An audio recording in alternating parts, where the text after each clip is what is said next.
All right, time to pull this transmission out so we can pull the clutch out because we have a new one that we have to put in, or we have to inspect this one. Then also, even to take the transmission out, I take the turbo kit off anyways. It's only 5 bolts or nuts. So while that's off, I'm going to take that to the welder and have him fix exhaust leaks off of it that are cracked. So pretty much we're taking the whole car back apart, but no big deal.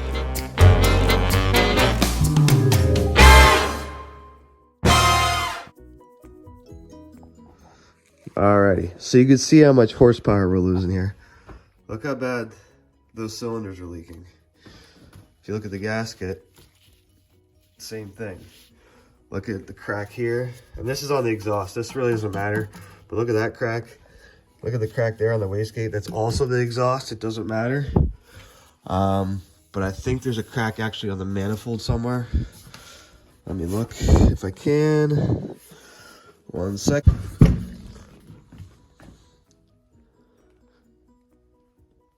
No. I thought I saw a crack somewhere on the actual manifold, but I guess not. But this downpipe is just cracked up like crazy. You can see we're leaking through our exhaust also. So we'll deck this, we'll sand this flat somehow. See, it also looks like it's leaking here on the wastegate, which once again, this side doesn't matter. It's really the side where it builds the boost that matters. So honestly, it's not bad except for this. We need to figure that part out because that can't be losing boost like that. Yeah, look at that. She was leaking. Look how bad that was leaking.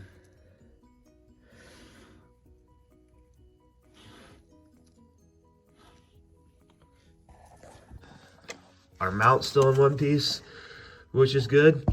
So we're doing pretty good for a 9-second or a 10-second pass.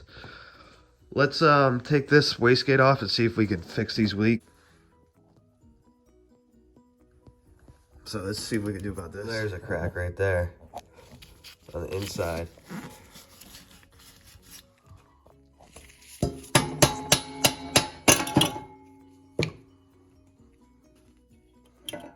Firing in there? Yeah.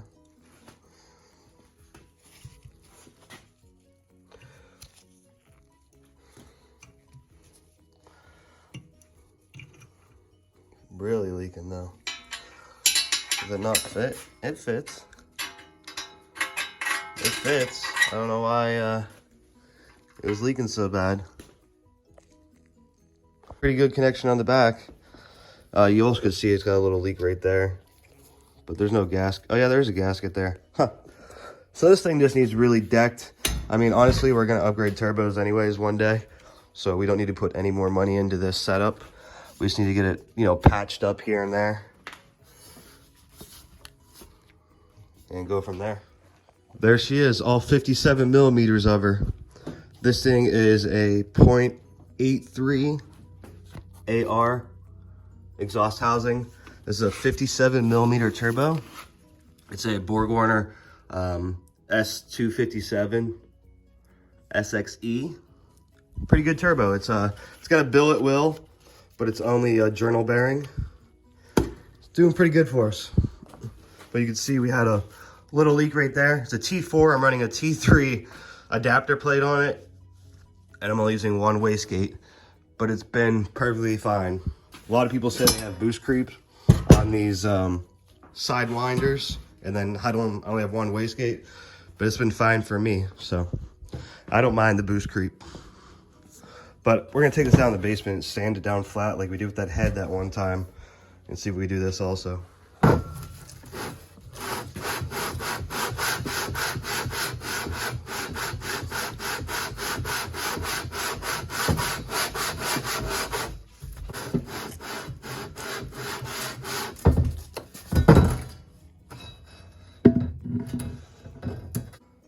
You can see where the low spots are, right where it was leaking. See what I got down there already? All right, I knocked this axle out of the shaft. Like I said, I have new bolts, actual OEM ones. This is the EP3 intermediate shaft. The one I did run in this car is actually in the EP3. I switched them just to see if there's any difference in the vibrations, but nope, no difference. You can see our mount is still together, so that's really good. And you can see it doesn't look like we have any leaks. If we do, nothing's major, except for that exhaust leak up there. So it's not leaking on the head, it's leaking on the manifold.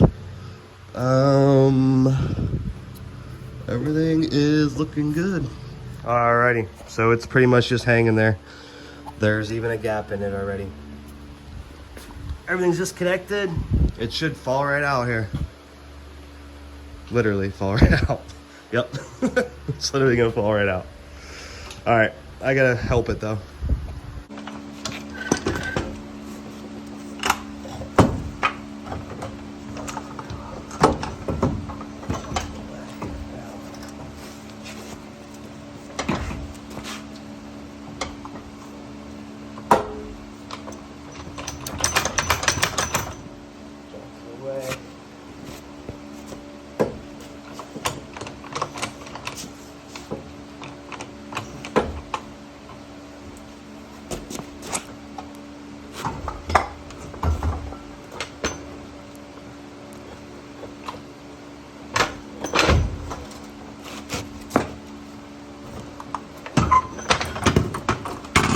So I don't see any excessive dust or anything on the clutch yet.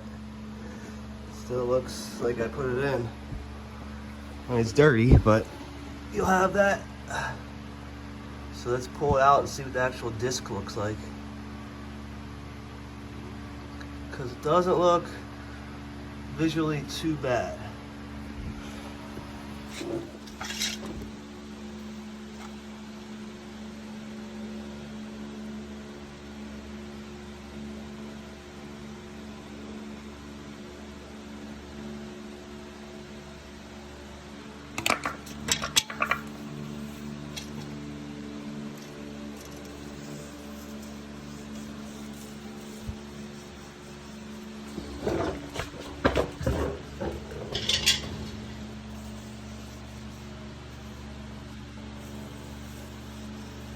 Definitely some high spots.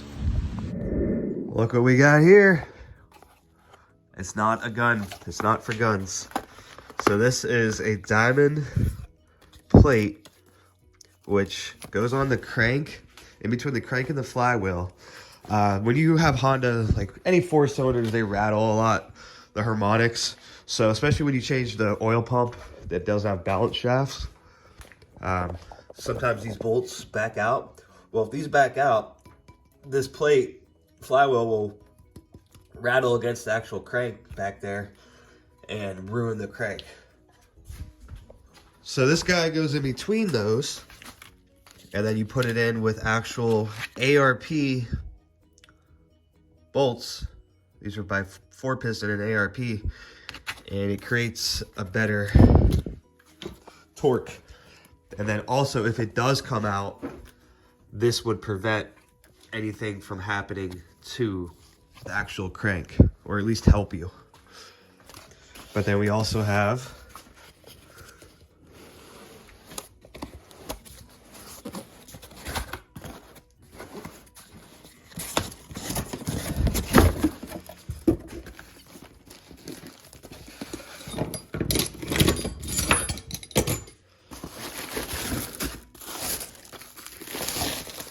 a twin disc. Clutch Masters 725 twin disc. This will hold all the power.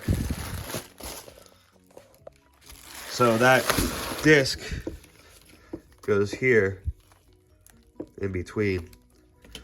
But like, look how perfectly machined flat that surface is. It has to be perfect.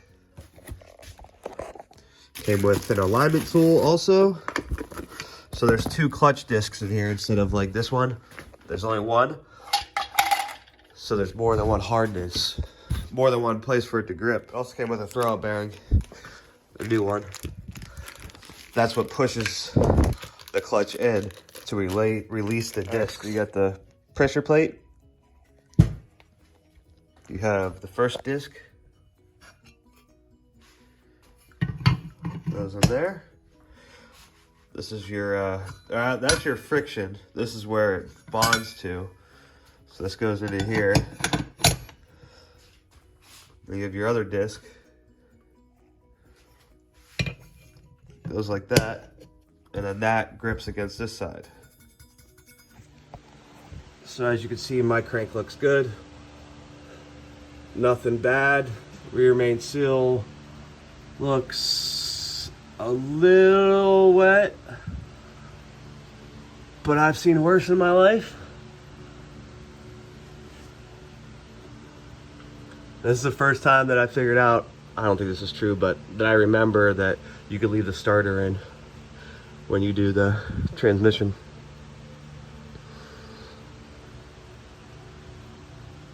Alrighty. So you're not supposed to use Loctite on the new stuff, so I'm gonna see if I can get some of that out. I have Loctite in some of those holes. Well, all of them holes. Let me see if I can find a straw.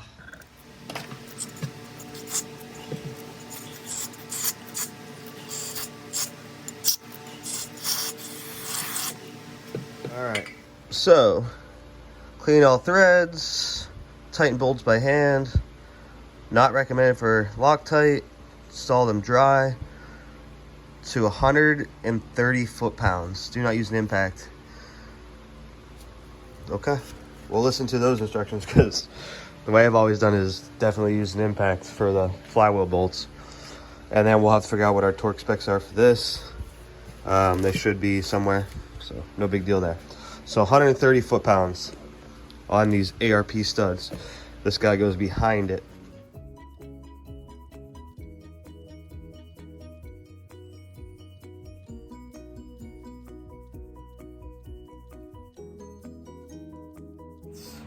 Torque wrench that goes to 100. So I torqued it on that first.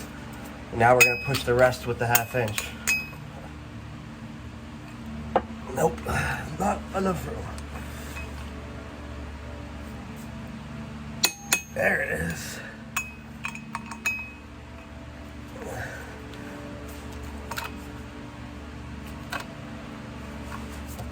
There it is.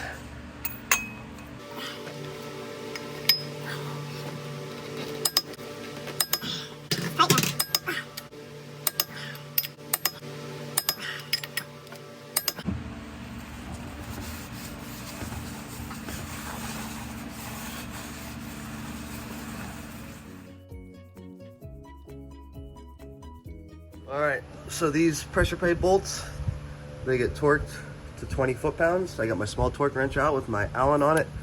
It is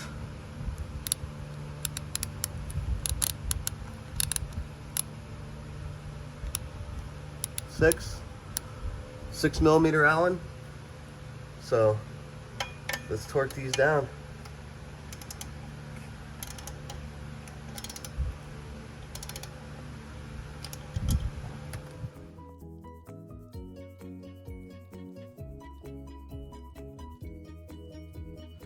All right, all torqued down.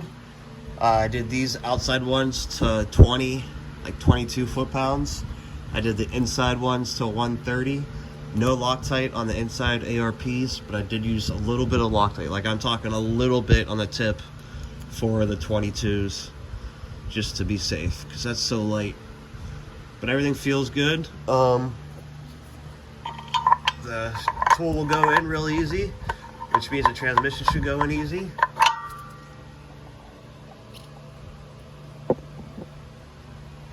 So I think we're in business.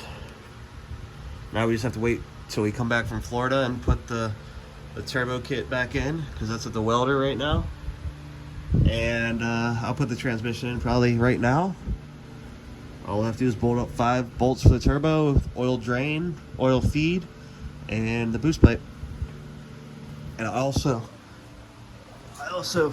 got a cheap catch can right here. So we gotta find somewhere to put this. Oh, and I sprayed the transmission, because why not? So I'd like to be able to put this somewhere back here. Maybe like right there, or something like that maybe. we'll see. Here comes the rain. Came with a new throwout bearing. I already put it in. Here's the old one. Now, this one has like a little, it's a little curve there, and this one doesn't have that. I thought that was a plastic cover, and I thought it was plastic. I had to prove to myself that it wasn't plastic and scratched it with a razor blade just to make sure it's supposed to stay on there. But it fits good. Got my OEM boot on here.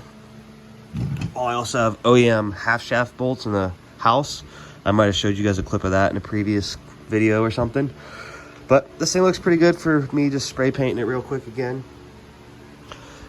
Better than it was, right? Now the goal is to not get it all dirty and ruined by the time I put it in the car. All right, I have everything zipped up out of the way. So we have nothing in the way to put our transmission on. There's a bolt there, one that comes through the front side, two up top, one on the back, one on the bottom, one for the transmission mount, engine mount. So let's see if we get this back in. It's not usually very easy. You usually have to just set it on your chest and throw her in, or jack it up. But sometimes it's hard to get it in, but we'll get it going. And I don't want to get all the paint off. Yeah, I didn't film any of that, but I got it up there. Probably pulled every vessel on my body, but it's just hanging. It's not set yet. You can see how big the gap is. But I'm out of breath for a minute, and I'm gonna reposition. I wish the car was lower, but you'll have that. I feel like I'm gonna have broken blood vessels on my stomach from leaning over the car, because the car's pretty high. I mean, it's pretty high off the ground right now, so where I end up, I'm like waist to the fender, so I'm leaning over this, using only my back to lift that transmission up and pop it in. I know. I killed myself. I don't know if anybody heard, but Bradenton Motorsports Park, or not Bradenton, Bandimere Speedway in Colorado, Denver, this is their last year for it. They're shutting it down. So it'd always be cool to go out there. But it's pretty far, but take the Civic out there, go run up on the mountain with the PFI Speed Boys. Maybe rip it on his dyno. Might be a cool idea. 2 hours later, I got it to mate. That was very hard. Took it in and out probably 40 times over a course of 5 days. But it's in. Just have to put the mounts in. So we have OEM bolts. This is the part number. You need 2 of these and 1 of this number. This is for the intermediate shaft. There's 3 bolts that hold the flange to the back of the transmission, or back to the block down here. I'll show you when we get down there.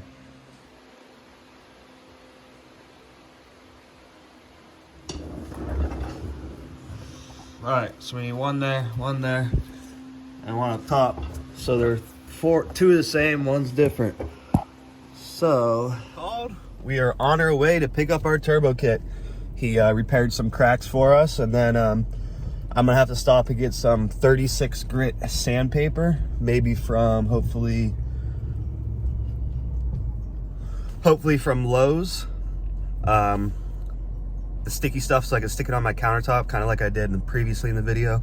But I'm gonna get some more rougher sandpaper, like a 36 grit, because what I have downstairs is only 80 and 120. So we're headed there now, and we'll try to remember to stop at Home Depot on the way home and get some sandpaper. Hell yeah, brother.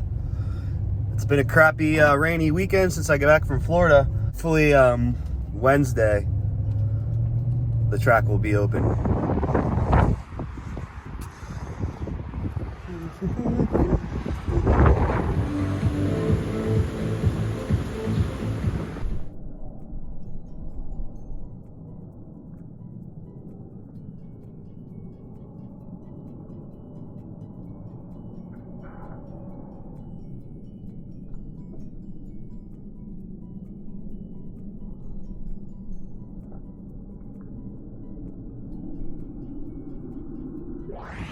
All right, so I got the turbo kit back.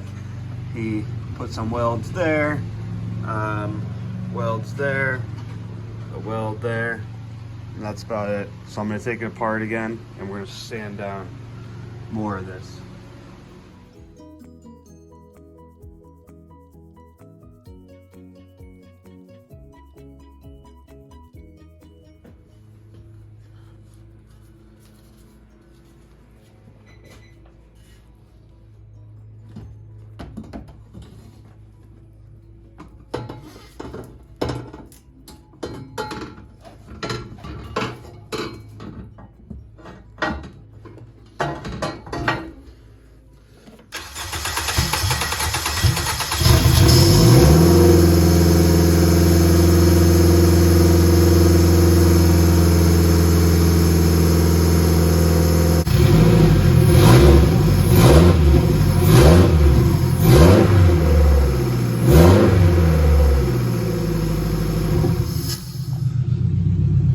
Let's take it for a test drive.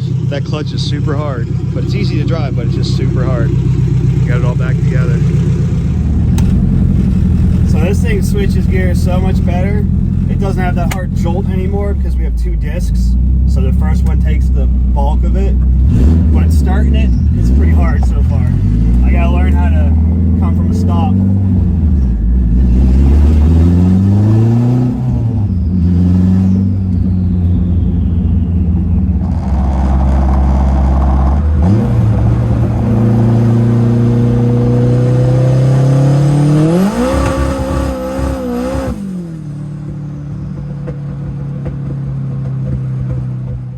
Alrighty, made it back home. Let's just briefly look over everything. I don't see anything crazy yet. Everything looks good still.